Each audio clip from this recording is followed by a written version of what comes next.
What's that lift even preparing you for? I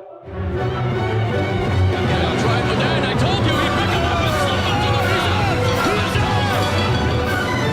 ground. Just things.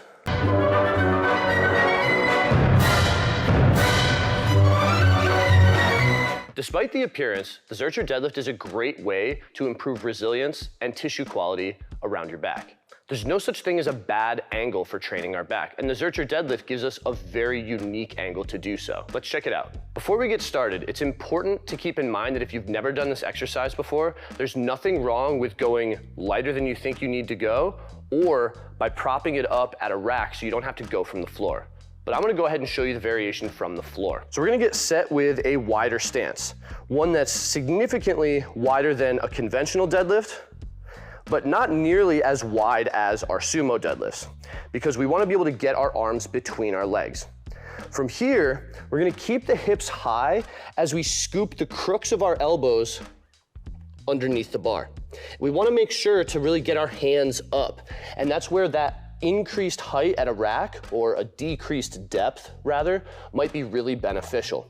But if you have the hip mobility and can flex the spine slightly, the ground could be a really good choice.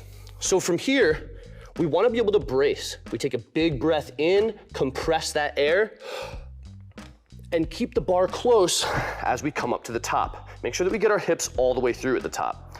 You'll see some people online clasp their hands together, but I like the external rotation so that we can really tax the posterior cuff and allow our arms to move along the side of our face as we get deep to the ground. As you start training them, it's really important to control that negative and not simply let the bar fall. That's gonna allow you to get a little bit more time under tension, but also build the strength that's specific to these unique joint angles.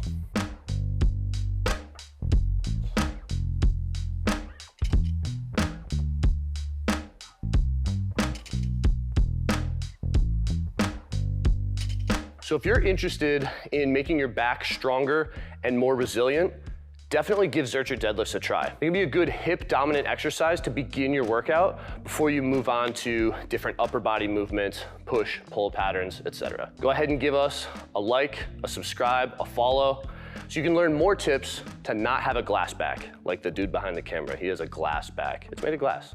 It's really bad.